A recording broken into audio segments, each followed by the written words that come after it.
नमस्कार, मी डॉक्टर मच्छिंद्र बांगर महाराष्ट्रातील हवामान परिस्थिती संदर्भात ताजा अंदाज देणार आहे. आपल्याला माहिती आहे की आज महाराष्ट्रामध्ये पावसाला सुरुवात झालेली आहे आणि बऱ्याच जिल्ह्यांमध्ये आज मेघगर्जनेसह विजांच्या कडकडाटासह पाऊस वादळी स्वरूपाचा झालेला आहे.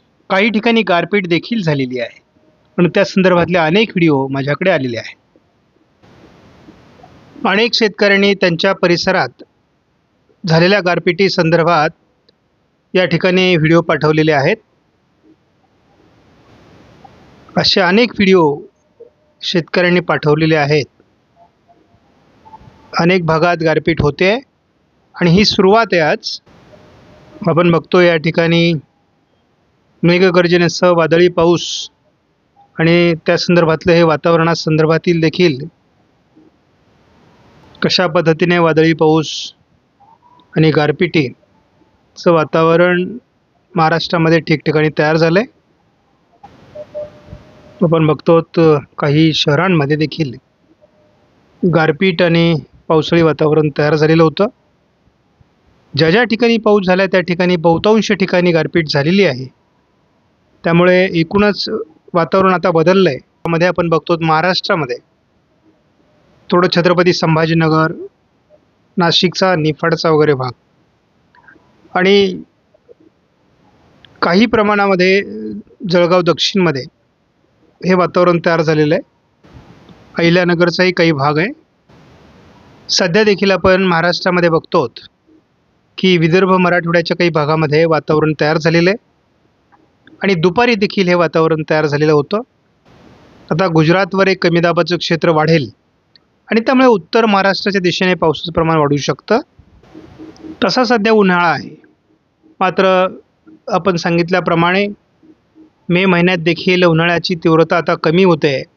कारण गारपीट जेव्हा होते तेव्हा त्या गारपिटीचा वातावरणावर परिणाम होतो आणि पर्यायाने आपण जवळपास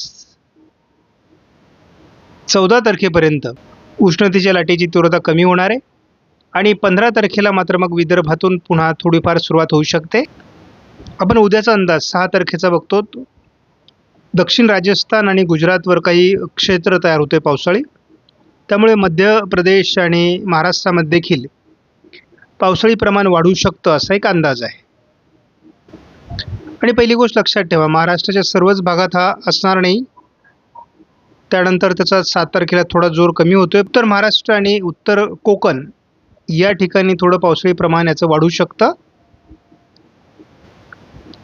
GFS मॉडेलनुसार 8 तारखेला उत्तर महाराष्ट्र कोकणात याचा प्रभाव वाढण्याची शक्यता आहे.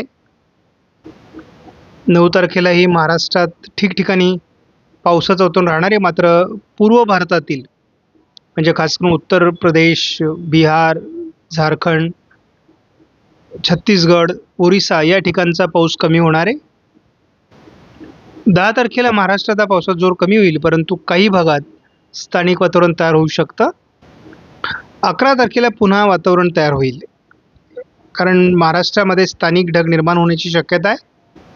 12 तारखेला देखील महाराष्ट्रासहित गुजरात, महाराष्ट्र, दक्षिण भारत या ठिकाणी पावसाळी वातावरण 12 तारखेला वाढतं आहे.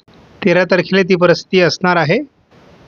14 तारखेला बंगालच्या उपसागरामध्ये एक सिस्टम तयार होण्याची शक्यता आहे, परंतु ती म्यानमारकडे सरकेल. त्याचा थोडा परिणाम विशाखापट्टणम किंवा चेन्नईच्या दरम्यान होण्याची शक्यता आहे. 15 तारखेला आपण बघतो की पूर्व भारत आणि म्यानमारचा वगैरे जो भाग आहे या ठिकाणी मोठ्या प्रमाणामध्ये पावसाळी परिस्थिती निर्माण होते, म्हणजेच मान्सूनला पूरक परिस्थिती निर्माण होते. ECMWF मॉडेलचा आपण धावता एकत्रित अंदाज बघणार आहोत. कशा पद्धतीने वातावरण बदलत आहे. दक्षिण अरबी समुद्र आणि दक्षिण बंगालचा उपसागर या ठिकाणी वातावरणात झटपट बदल होत आहेत. गुजरातवरील कमी दाबाचं क्षेत्र अरबी समुद्रात विस्तारत असल्यामुळे अरबी समुद्रामध्ये देखील बाष्प तयार होईल. साधारण आपण 11 तारखेपर्यंतचा अंदाज बघतो. हाच अंदाज थोडा पुढे सरकवण्यासाठी आपण AIFS मॉडेल जर वापरलं तर आपल्याला दिसतंय की अंदमान निकोबार बेटांच्या दरम्यान एक सिस्टम विकसित होईल, जेणेकरून मान्सून पुढे सरकण्यासाठी 17-18 तारखेनंतर वातावरण तयार होणार आहे. आपण बघतो की बंगालचा उपसागर, अरबी समुद्र याच्या सर्व भागामध्ये झालेल्या वातावरणाचा परिणाम महाराष्ट्रापर्यंत प्रभावी राहणार आहे. त्यामुळे पुढील कालावधीमध्ये म्हणजे 20 तारखेपर्यंत महाराष्ट्रामध्ये पावसाचं प्रमाण वाढणार आहे. दक्षिण भारतामध्ये पावसाचं प्रमाण वाढणार आहे आणि मान्सून पुढे सरकण्याकरता बंगालच्या उपसागरात अतिशय अनुकूल वातावरण राहणार आहे. त्यामुळे 19-20 तारखेलाच अंदमानात मान्सून दाखल होऊ शकतो. उद्या 6 तारखेला SMW मॉडेलनुसार गुजरातवर एक कमी दाबाचं क्षेत्र विकसित होईल. महाराष्ट्रात विरळ पावसाला वातावरण तयार होणार आहे.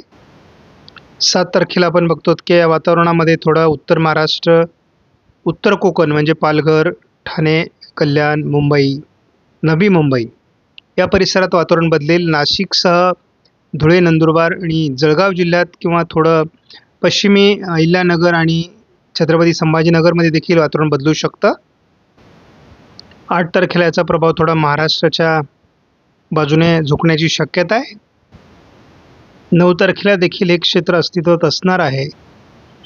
याला एक जोड क्षेत्र किंवा विस्तारित क्षेत्र हे अरबी समुद्रात देखील तयार होणार आहे. 11 तारखेपासून महाराष्ट्रात पावसाच्या परिस्थितीत वाढ होईल असं दिसतंय. 12 तारखेला महाराष्ट्रात पाऊस वाढेल. 13 तारखेला देखील महाराष्ट्रात पाऊस वाढणार आहे. प्रत्येक दिवशी 14 तारखेला आपण बघतो पावसाचं प्रमाण वाढतंय. 15 तारखेनंतर आपण बघतो की दक्षिण अरबी समुद्र आणि दक्षिण बंगालचा उपसागर या ठिकाणी मान्सूनसाठीचं पूरक वातावरण तयार होत आहे आणि हे वातावरण प्रत्येक दिवशी भारताच्या दिशेने सरकत आहे. 17 तारखेला या वातावरणाचा जो प्रभाव आहे भारताकडे सरकण्याचा तो अधिक वाढतोय. 18 तारखेला आपण बघतो की संपूर्ण बंगालचा उपसागर व्यापण्याच्या तयारीत वातावरण आहे. त्याचबरोबर गुजरातवरील वातावरणामुळे अरबी समुद्रात देखील एक परिस्थिती बदलताना दिसते आणि त्यामुळे महाराष्ट्रात देखील पावसाळी प्रमाण वाढणार आहे. आपला अंदाज आहे की 19 तारखेलाच अंदमान निकोबार बेटांच्या दरम्यान मान्सून दाखल होऊ शकतो. SMWचा एकत्रित अंदाज आपण जर या मॉडेलनुसार बघितला तर या ठिकाणी देखील आपल्याला विदर्भाच्या दिशेने थोडं पावसाळी प्रमाण कमी दिसतंय. मात्र मराठवाडा, मध्य महाराष्ट्र, पश्चिम महाराष्ट्र, उत्तर महाराष्ट्र, कोकण असं पावसाळी वातावरण राहण्याची शक्यता आहे. शिवाय या मॉडेलने देखील मान्सूनसाठी पूरक अशी परिस्थिती या ठिकाणी निर्माण होते. त्यामुळे एकूणच वातावरण बदलत आहे आणि लवकरच मान्सूनची प्रगती आपल्याला मेमध्ये तयार होताना लवकरच मान्सूनची प्रगती मे महिन्यामध्ये सुरू होईल असं दिसतंय. आपण या ठिकाणी बघू शकता की उद्या गुजरातवर पावसाळी परिस्थिती हळूहळू वाढणार आहे आणि त्याचा परिणाम थोडा महाराष्ट्राच्याही काही भागात जाणवण्याची शक्यता आहे. मात्र आपण बघतो की उद्याऐवजी 7 तारखेला देखील महाराष्ट्राच्या काही भागात याचा परिणाम जाणवणार आहे.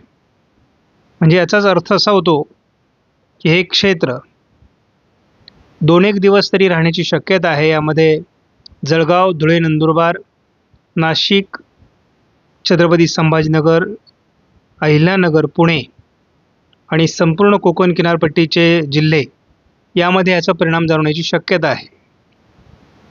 यापुढे आपण बघतो की महाराष्ट्रामध्ये बऱ्याच भागात सातत्याने पावसाळी परिस्थिती निर्माण होणार आहे आणि यामध्ये अगदी 9-10 तारखेला थोडं वातावरण कमी राहील. परंतु आपण हे बघितले की 6 आणि 7-8 तारखेला गुजरातवरील वातावरणाचा प्रभाव राहील. आपणास व्हिडिओमधील माहिती महत्त्वपूर्ण वाटल्यास लाईक करा, शेअर करा, चॅनलला सबस्क्राईब करा. धन्यवाद. जय हिंद, जय महाराष्ट्र, जय बळीराजा.